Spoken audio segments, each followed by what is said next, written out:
Welcome back to your nightmares, my children. This is Mr. Midnight speaking. I welcome you all to my humble abode.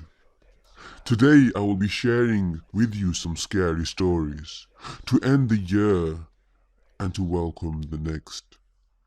These are the final moments of 2022, and the time that passes us puts us closer to our own deaths. So buckle up and let me feast on your fears and sorrows. Let's begin, and always remember, the darkness always follows. I will now leave you with my narrator, so enjoy. Number 1. New Year's Eve Phenomenon. This happened on New Year's Eve 2016 in Uxtapa, Mexico. My family and I go there every year to spend the holidays, since we own an apartment there, and it allows my dad to escape his work environment for a little bit. The apartment we own is in an apartment complex which has 24 apartments, total divided into 4 towers. They all look the same and have a small terrace with a small hot tub in a corner. Since we have owned that apartment for a few years, my parents became close friends with a lot of the other residents, which created a nice environment to be in during the holidays. Anyway, on New Year's Eve, we were invited along with many of the other residents to spend New Year's at one of their apartments. Around 35 people showed up. The apartment is on the 4th floor, and we arrived there at around 10 p.m. Since many of us had dinner before with family and joined to celebrate the new year for the rest of the night. At around 10:50 or 11 p.m., one of my mother's friends looked up at the sky and said she saw something strange. Many of the residents, me included, shrugged it off at first and kept talking. Within a couple of minutes, more and more people started looking up. Once we saw the commotion, we got up and went outside to the terrace to join them and see what the fuss was about.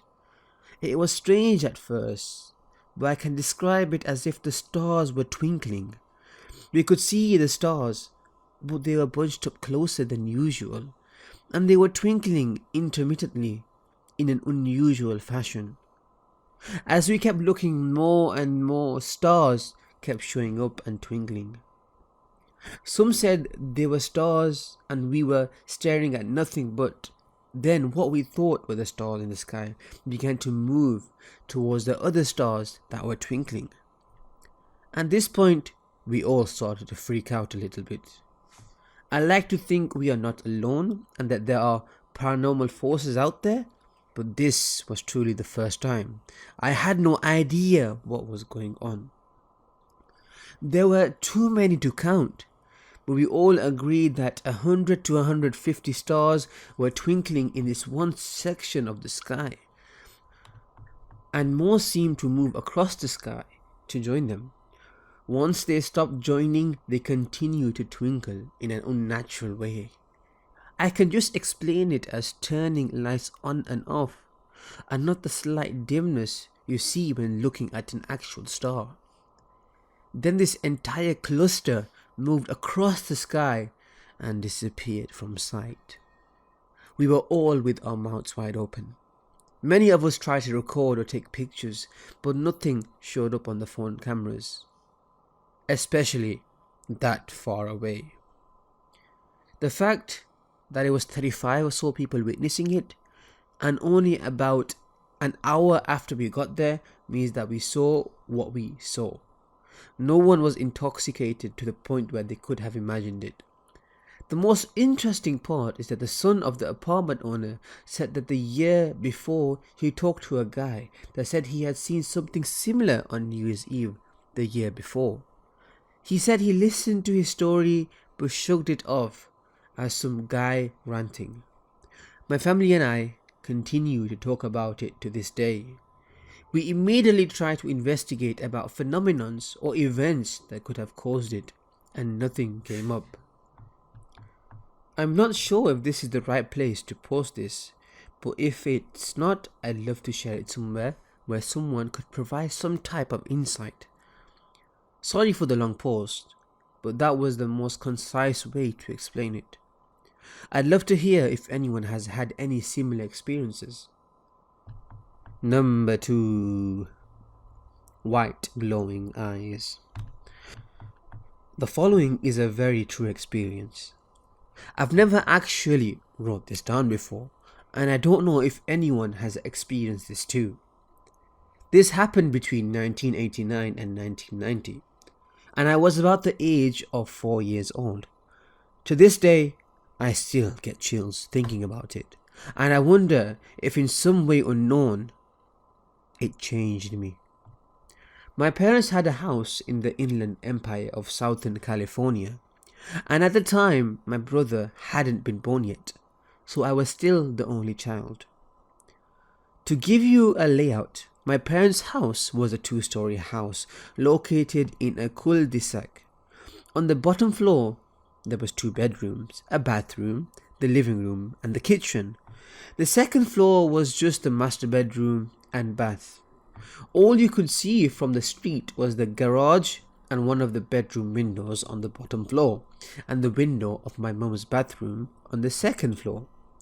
To get to the front door, you had to walk along the cement pathway that ran along the side of the house. You had to pass the first bedroom that you can see from the street, then you pass the bathroom window, and then another bedroom window, and then you would be at the front door. The backyard was beyond that point. My bedroom at the time was the bedroom next to the front door. Now, for some reason, my blinds weren't completely down to the bottom of the window. There was about a 6-inch gap with nothing covering it. I was pretty young, so I didn't really care much about it then. The bed was in the middle of the wall, across from my bedroom door, and to the left was the window. According to my mum, this all happened right before midnight. My mother was asleep in her room upstairs, and my dad was a policeman that worked nights in another city. I was fast asleep in my room, and out of nowhere, I suddenly awoke, looking up at the ceiling. I don't know what woke me, or if I just popped awake on my own. After my eyes adjusted to the night's light of my bedroom, I sat up and started looking around my room. All of a sudden, something caught my eye at the window in the gap.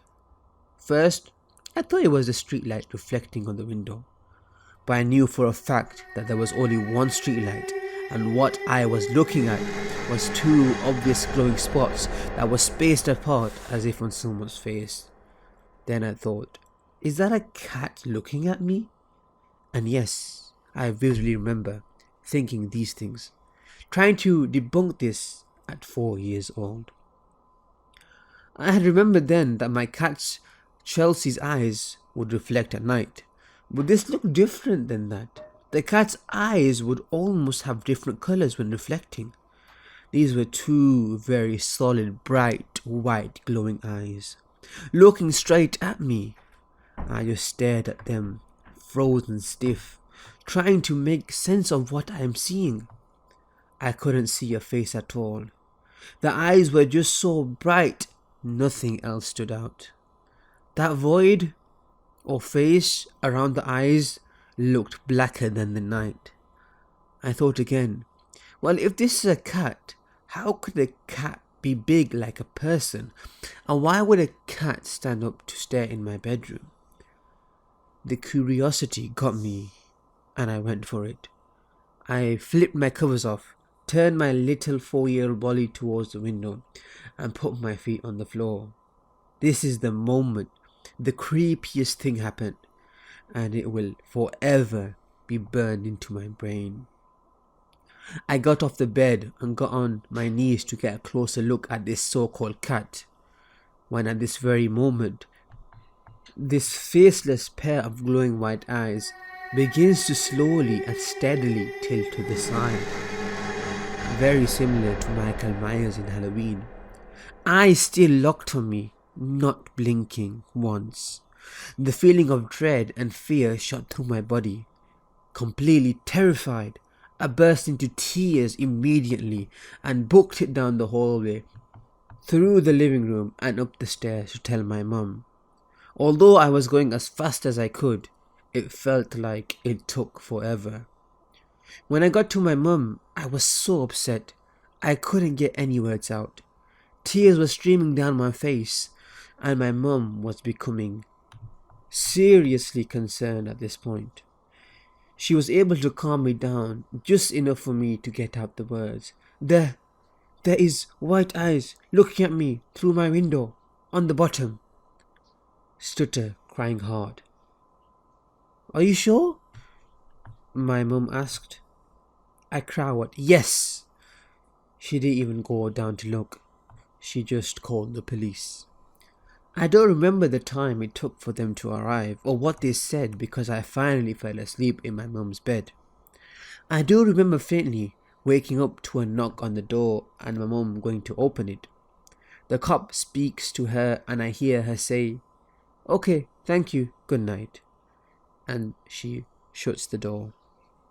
Did they find it, Mummy? I asked, half asleep. No, honey, he said they couldn't find anyone. My mum told me softly. It's okay now, just try to go back to sleep. It's safe to say that the next day my whole window was covered. Years fast forward and I'm in middle school now. Every now and then I would think about that night. Sometimes I wondered if that moment was real, if those eyes were really there, those unforgettable white eyes. One day a random thought came up and I asked my mum if she remembered that night. She tells me, yes, of course. Why? I don't know, just wondering, I guess, I said.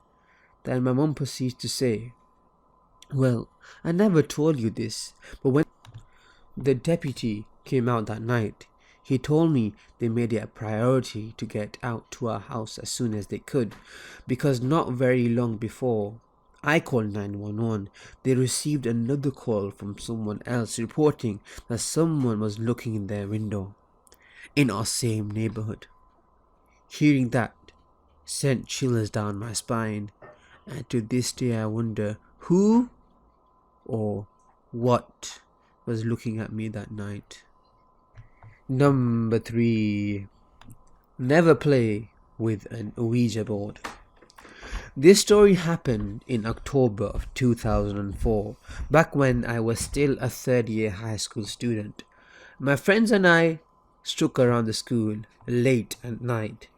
After our annual Halloween party, we had agreed to try out my friend's Ouija board. It wasn't the brightest idea, but we needed a thrill.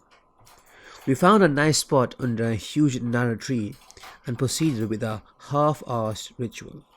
There were 5 of us, 2 boys and 3 girls. We were all expecting some kind of paranormal contact. Rumors had it our school was haunted, but we've never really experienced anything firsthand. And it was Halloween when all the spirits came out to play. We all wanted to get spooked. Also, we've never seen a Ouija board firsthand before, so we were pretty excited. Our school was an old Spanish colonial house, built in the 80s, when the Spaniards still occupied the Philippines. We were in a section of the school that doesn't get used often, located beside a creepy old Jesuit house.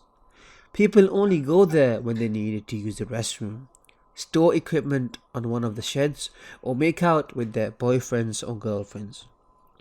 We sat down in the middle of an open space with only an exposed bare bulb nearby illuminating the surroundings. We were all having a laugh, scaring each other with what-if scenarios. It was your typical dumb kids doing dumb things.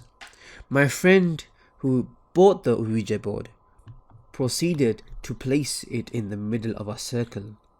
If I remember correctly, it was the glow-in-the-dark version, which we found hilarious, but it gave us the ability to see what was written in the dark. Not knowing what to do and going after what we've seen in movies, we all proceeded to place our index finger on top of the planchette.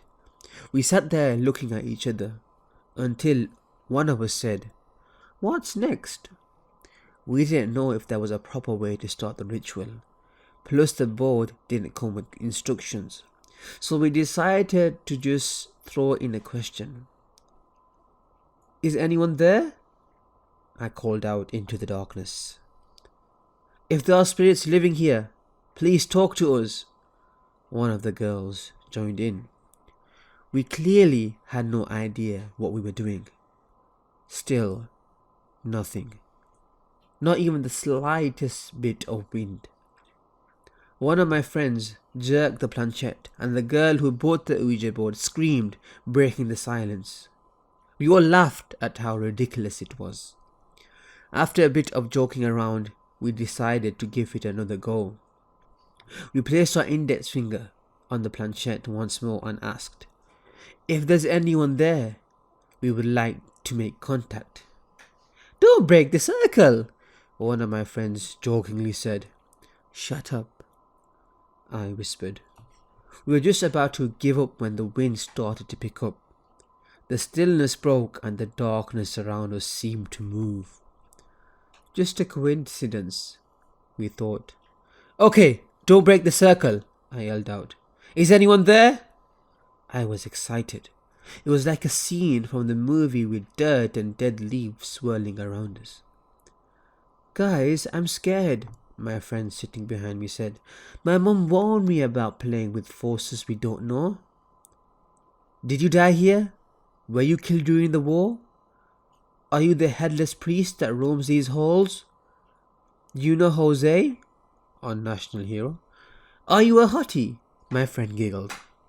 At this point, we were all throwing random, stupid questions. And nothing. "This is bullshit. I don't want to do this anymore," my friend said. We were all thinking the same.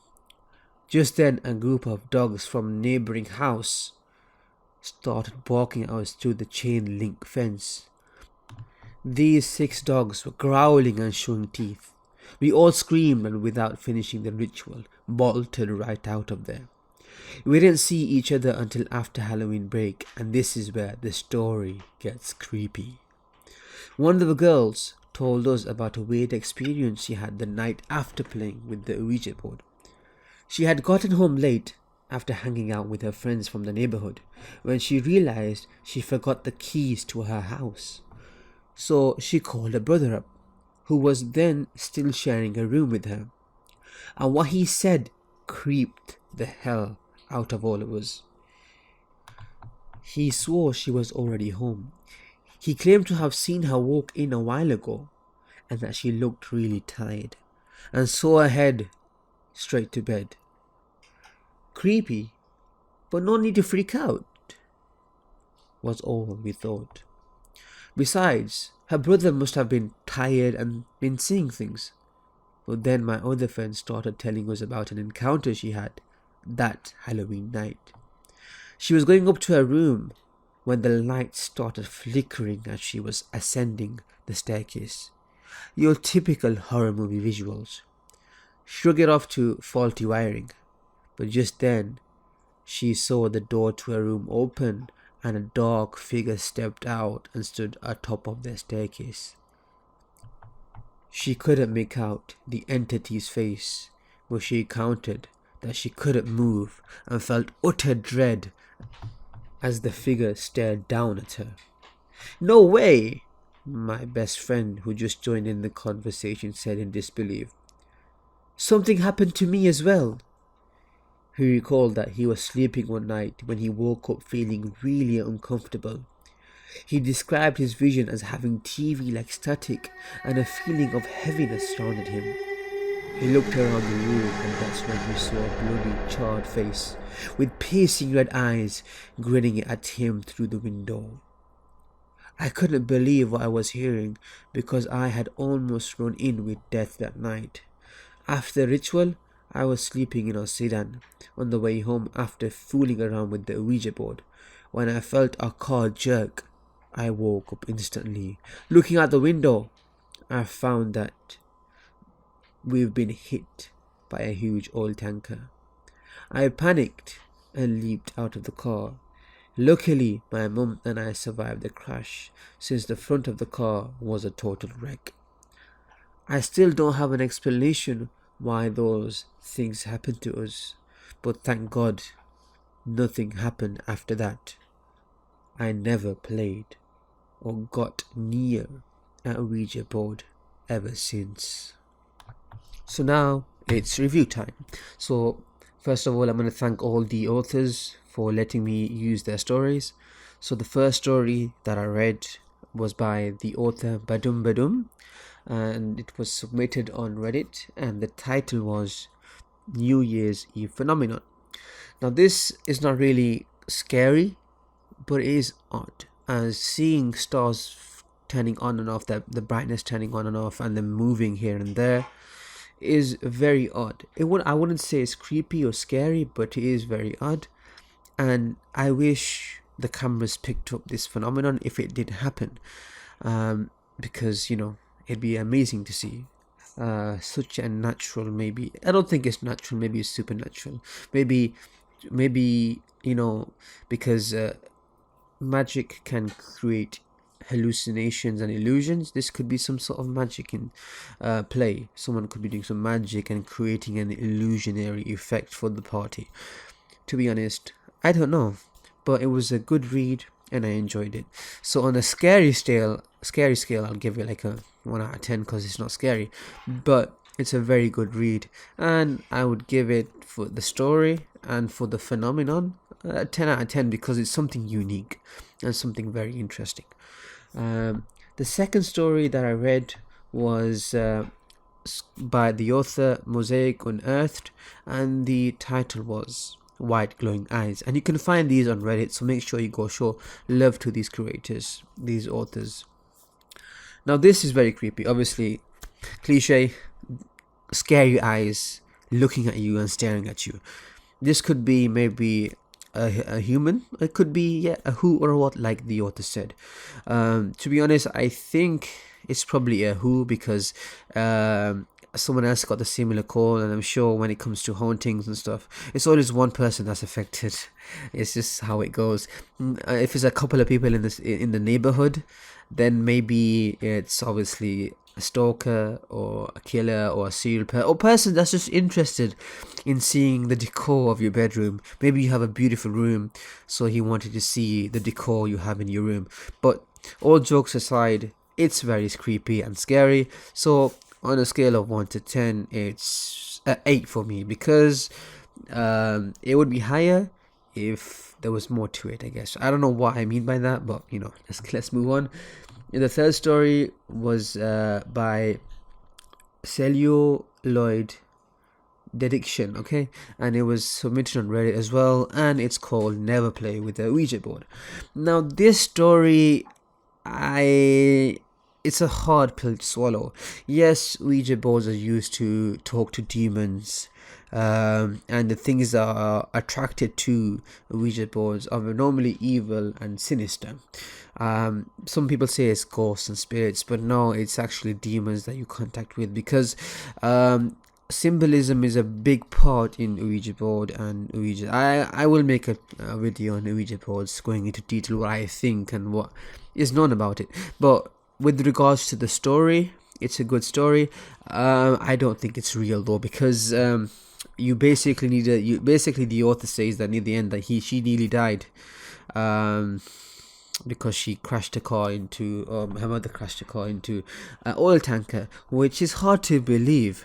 And if something like that did happen, you'd mentioned that before you mentioned all the small things that happened to your other friends. So this is why I don't really think that. Maybe it was to add, obviously, it was to build up that part to the story, make it look like it's the biggest thing that happened. So that's why it was mentioned at the end. But to be honest, her friend's reaction should have been crazy, but he didn't really mention the reactions of the friends. So maybe it's real, maybe it's not. Maybe I'm thinking too much about it and looking at it too critically. But it's a good read. It's a good scary story. So I will rate this at a 9 out of 10 because Ouija boards are creepy, to be honest. The symbolism involved and stuff like that, it's crazy, and magicians you use this actually. And thank you all for listening. I'm going to end it there, and I'm going to leave Mr. Midnight to do the outro. Thank you all for listening. Thank you for all the people that let me use their stories. Take care. Bye. And like and share and subscribe the usual. Well, my children, thank you all for listening. I hope that this year brought you nightmares and the next brings you more. I'll see you very soon. So until then, love the darkness as it always follows. And one more thing. Happy New Year.